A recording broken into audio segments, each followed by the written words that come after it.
During this video, I will be exploring Lawrence's relationship with food and how his romanticisation is influenced by his Eastwood upbringing. All whilst cooking one of his favourite dishes, polenta with sausage ragu. I am using the recipe he was documented using by his wife Frida from a book which is now published under Home Life in Italy, Letters from the Apennines by Linda Duff Gord. This dish became one of his favourites during his stay at Lake Garda from 1912 to 1913, where he lived near Gordon, returning to England in 1914 due to World War I. Lawrence's time in Italy was far from over though, as he returned to Italy and settled in Sicily from 1919 to 1922, and Florence in 1925 to 1929. Lawrence's love for Italian culture can be seen through many of his letters which have now been published, and in his travel books such as Twilight in Italy, Sea in Sardinia, and sketches of Aristrian places. Lawrence states, "That is why I like to live in Italy. The people are so unconscious. They only feel and want. They don't know. We know too much. No, we only think we know such a lot." And claiming to go back to Italy and to penetrate into Italy is the most fascinating act of self-discovery.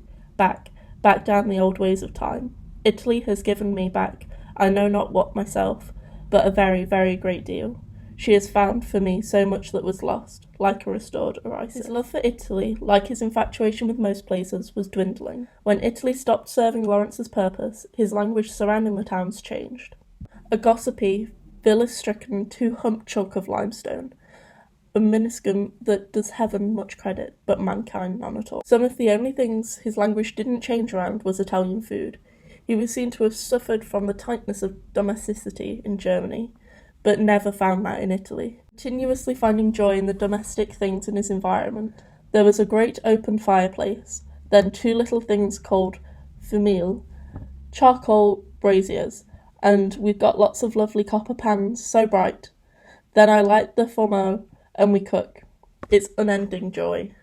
Lawrence's love for cooking likely started due to necessity. Him growing up in the working-class town of Eastwood meant that the entire family had to help with daily tasks such as cooking and cleaning.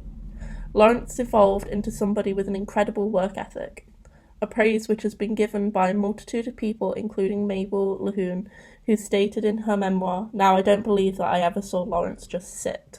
He was forever doing something, rather fussy, too. He always did the baking and at least half of the cooking and dishwashing." It is likely that Lawrence didn't experience an abundance of food in his childhood and ate simple meals in his adulthood due to his low income he gained from being an author in England.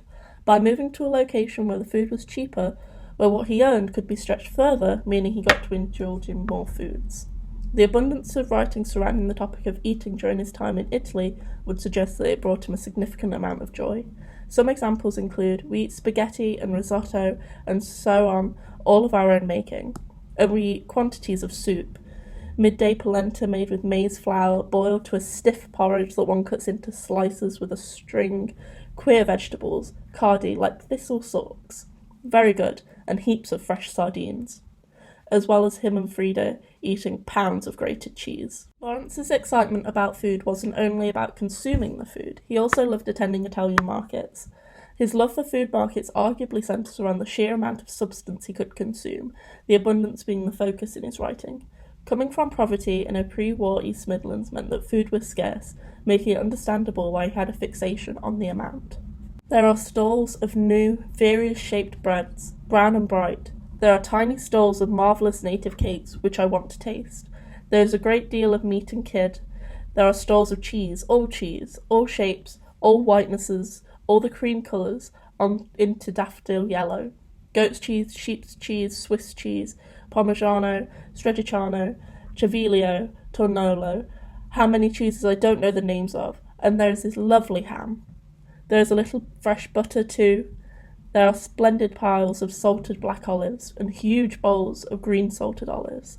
There are chickens and ducks and wild fowl. There is Modaro, an enormous bologna sausage, thick as a church pillar. A wonderful abundance of food, glowing and shining. Lawrence's romanticisation of all things surrounding food links to his underprivileged upbringing. The correlation with class and consumption cannot be analysed individually, both playing directly into each other in a significant way.